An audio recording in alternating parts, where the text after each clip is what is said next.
So it's been about 5 or 6 months working on Bodywork, and put some pictures on the website to show some of the work that I've done on the body, getting it prepped. I used slick sand, which is kind of a gel coat. So I got the all the bond lines filled in, and did a lot of the body work with the original red gel coat that was on the car. And then what I did is, after I got about 80% of that body work done, I coated the car with slick sand. It's an Evercoat product, and the slick sand gave me a single color to work with.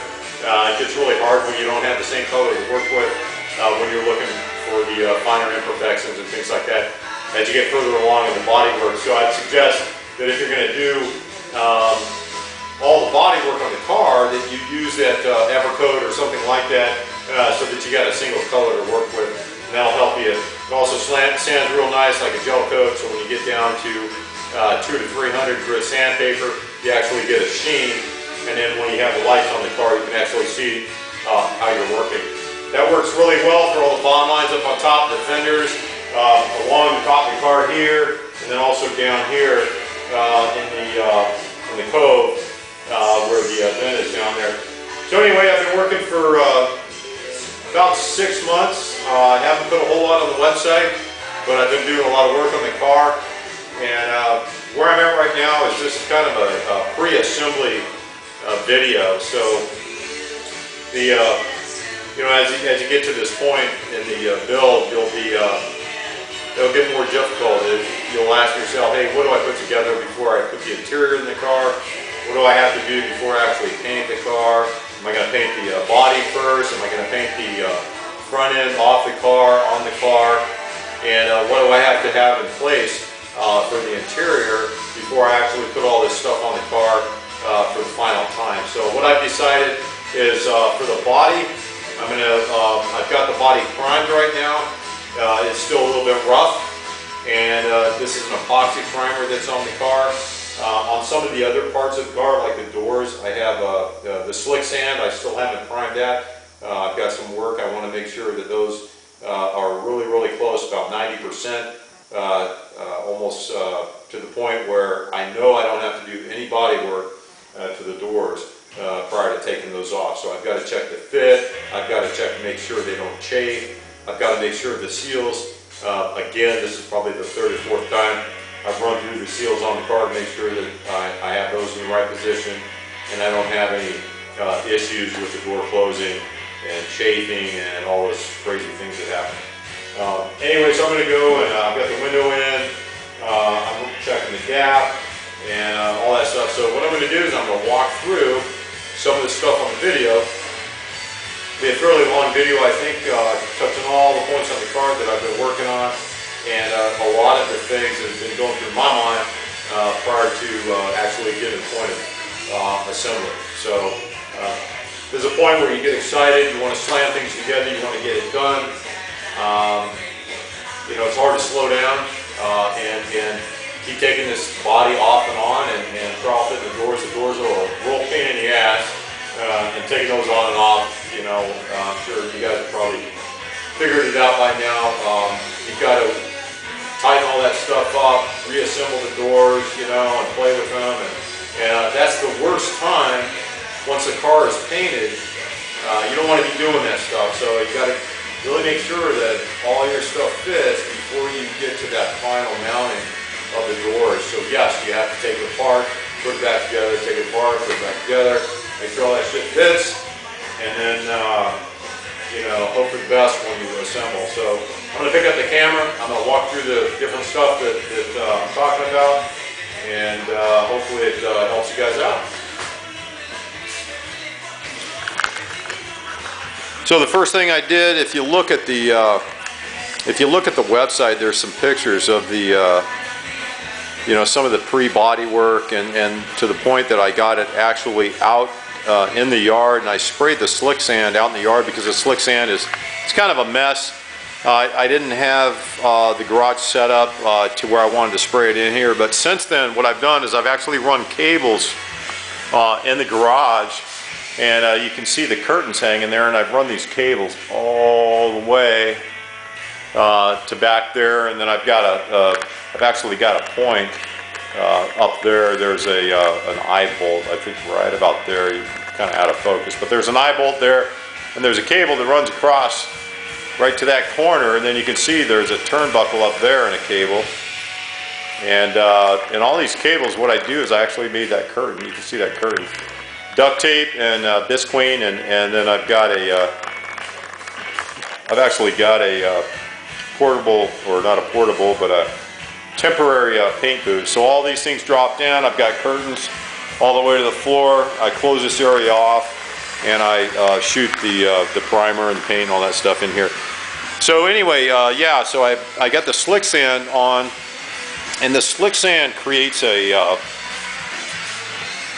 somewhat of a coarse finish, but it's like a gel coat. And you can see here, I just sanded this, and you can see all these areas. This is where the track drops down. So the slick sand really is a high build filler. It's a polyester base.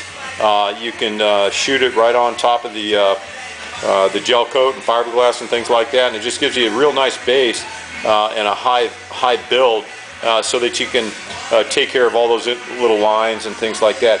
Here you can see I cupped in the latch, and I've added a carbon fiber spacer, and the reason why I put this carbon fiber here is because there's a radius that flows right through here, and you'll find out that your bolts will be real close to that radius, and I wanted to get those bolts off the radius so that when I sandwich this with all this heavy duty frame in here, I don't crack out that radius. So I've used that to kind of hide that area and also protect it. And then that, you know, when you get this frame in and you start tightening that stuff down, you don't crack that out. So anyway, all this stuff, you know, like every other radius on the car, this is hours and hours of sanding in here. All this, you know, down through here, up through here, all this has been adjusted and cut and broken and filled and grinded, and you know, hours and hours of messing around with this stuff to get the door to fit. So I've done that. I've got the plate here up in the front where I've bonded it, and that reinforces, it makes it a little bit stronger. I actually added a little bit of glass here so that when I sandwich that together, it's not you know, it's not flexing that fiberglass and everything. Anyway, the slick sand is all the way around here. It's I shot both the inside and the outside of the door panel with slick sand, and then I did the whole thing, you know, on the car. I used the slick sand as well, and then you know, I probably sanded this whole body about 4 times, you know, when you think about everything. But you know, if you remember, when you get your car, you got these big bond lines up here, and then you have some imperfections when you drop down through here, and then through the cove here. So I've worked all those areas, and this is hours and hours, you know, through the whole summer, doing all this work with the radiuses and making these cutouts, and you know, just getting all this stuff the way that it needs to, all the way up through here. You know, all this stuff is, you know, this is hours and hours of sanding. And you know, for every radius, whether it's an outside radius or an inside radius, you know, this, you really got to take your time and wipe those down. So I'm going through here with sanding blocks, and I'm wiping down, and I'm forming the sandpaper to fit into all these areas along all these radiuses. And this is the piece, this is an aluminum piece that I actually added to, for the wind, and to make sure that when water comes through here, it runs across the windshield and doesn't get around. As you guys realize, the window on the GTM, the opening here is actually quite a bit more than it is in this area. So you can see that this is wider here and then thinner there, and that closes that up, it neatens it up. The other thing I did is on the corners of the car, I brought them, you know, I redid the whole area here. This is all closed off now and matches the actual line. So that was hard to do because there's different angles you can look at it from. But you know, the main thing is that when that radius comes down, that it matches this radius. Now I've got a piece of foam in here, but as it closes down, you can see that line, and you know, that's the front and that's the back. And so, you know, it's a nice straight line. And then when you move to this area, you don't have that big opening and that big nasty you know, unfinished area there. So it's nice and finished, and You know, that takes some extra work there. So anyway, I prepped all that. I've got all, you know, I sanded all through here, all along here, all that stuff. Got the bond lines done on top. The hood scoop, or the roof scoop, was a royal pain in the neck. I'll just say it, a royal pain in the ass. And the big thing here is this radius. You can't see enough to do this, so I had lights. You know, I had I bought these LED lamps, and what I did is I set those at different points around the car so that I could see my line, you know, the transition there, and then I had to work these, you know, these corners in here with a sanding block, and it is a real pain in the ass because you can actually sand that out to where it doesn't look right and looks messed up, but the whole idea was to transition it up to the you know, to where it flowed nicely there. And same thing on the other side. So you can see the line there. It's got a nice transition, but all that is you know, all this here is that little bit of sanding and you know, working and not getting carried away. You know, with all the other sand you got to do, it's easy to just go right over that, just grind out and take too much off. But you want that radius along there. You want a nice flow, and you want to keep that line nice and easy. And the only way you can do that is with a sanding block. Same thing here. These radiuses that flow down here and come down to this area are super critical too. And you know, as you can see a nice line that ends and flows into the rest of the car, but that's a small area that you could easily sand out and make look funky. So you want to be careful as you do that, and then as you get into these other radiuses, you know, it's just a continual, always move and wipe, and get your sandpaper to form into those radiuses all along here and down through here, and then also on this side. And then you know, all the way up. So you want to have real nice lines. Even here, you know, if you get carried away, you got a nice line here. You got to watch those lines all the way back. Same thing up and along here. Anyway, so that's that. Now what I did do is I added here. You can see I've got some areas for some side markers on the car. They look like this, actually. And what this is it's a white LED in the front, and then there's an amber marker light here. And I made these cutouts with a Dremel. These are, I think these are from a Subaru BRZ or something. But anyway, these are just sitting in here right now. I've just got them placed in there to make sure I got enough room to put them back in once I paint. So I've got to, you know, it's such a close fit there that I've got to file that away. And again, here's the, you know, here's that transition I was talking about. You want to make sure that's right. And then, you know, there's that line on the car that goes from here. And if you can see it, it flows right up along there. And if you take a step back from this side, the line that you're matching goes along the car that way and flows in over there. You have the spacing of the door. You can, before you attach your body, you know, you can see it moving there in and out, and you want to have it right about there so that your door is nice and flat, and you know, so that you got a line here, you got this all the way around here that you got to watch out for. So you can see my door moves up and down a little bit there. And then of course you've got this piece that has to form to the glass. So you got to watch all that, make sure that the glass is on there. The gas caps, what I did is I actually bent these. I set these caps on a, basically on a vise, and I just, from this point on, like I had the vise straight across here on the back side, and I tapped this edge down and I tapped that edge down, and I was able to actually form it so that it matched the fender there. So it's a nice clean, you don't have that part here that, you know, sits up there too high and sits up there too high. So that was important. Here again, you know, I had to I actually added some fiberglass here to make sure that I had that nice transition I was talking about on the other side. And then here, when you open your door, this is probably the most critical point, that you don't end up getting too close and chipping your paint right there. You know, so you know, in order to, on your doors, you want to make sure your body's centered, you know, in the back, and that you have all this stuff sitting where it needs to sit. Everything, you know, you check the back, you check the front, you check the, you know, you check here, you make sure all your mounting hardware on the inside is correct. You make sure that your door can actually engage the latch. And then you check your gaps. You know, after all that other stuff works, you check your gaps and make sure. You're going to have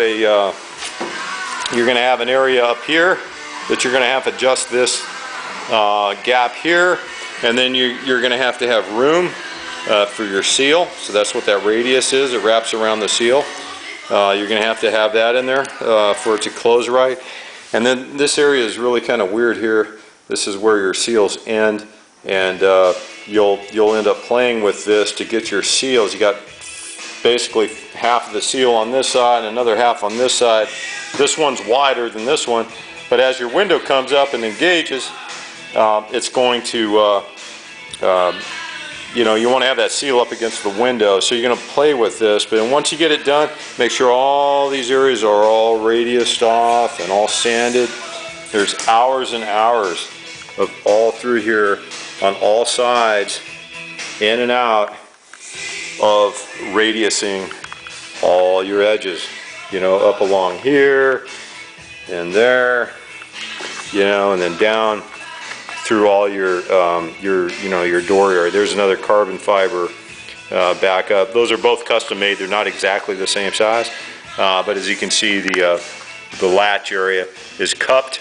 That's to make it look factory and not have a big cutout there. That was pretty easy, just make a template. I think I have that in one of my other videos. Anyway, so there's that, and then I was getting to the big thing, which was actually getting these vents in the hood. What I did is, as you know, these vents drop down in the hood, and so along the transition here, it's a real pain in the neck because the transition almost lines up along this. It's just a little bit inboard of that. And so what I thought was, hey, you know what, I don't want to have a big nasty transition with waves and all that stuff in it. So I bonded these down in place. I clecoed them so that it held down. I let the bond cure, and then what I did is I actually came back and I ground down flat with like a 90-degree sander around there without messing with that. You got to be careful you don't touch this thing when you're doing all this work. Anyway, you grind it down, and then you take matte mold glass and you chop it up and you mix it with some resin and you pat that down in there and you try to get that surface level with the rest of the skin on the car. And once it is, then you will come back with an orbital or something like that, get that flat, and then fill it in. And then the real pain in the neck, though, is you're going to have a transition all the way right here and right along that edge. Right here, you have a drop off of about a 1/16 of an inch that you got to blend, and then you got to radius it. So what happens is you end up filling all that in, and you're like here for hours and hours and hours, sanding all this stuff, and you know, creating that radius along there, and then dropping it off and everything. And that's a world pain, but you know what? It's worth it in the end. And there's the other one. So hours and hours sanding all this stuff, you know, again, wiping it with a sanding block, and you know, around the corners, and then keeping that line uniform, you know. And notice it's not straight. There's actually a little bit of a curvature because of the way that those vents are made. And so you know, you can't sand it with a, you know, you can't sand it straight, so you got to go with the flow and wipe all that stuff and just keep those radiuses clean. And then it'll come out looking like one piece. And there's the hood scoop from the you know, from the front. And then the other thing I did is, so that's all done. When I open up the hood, what I did was I've got the other side of the hood all clean. I've got a bed liner in here. and I've got a ceramic coating on the, the fiberglass piece, and that's all cleaned and ready to go.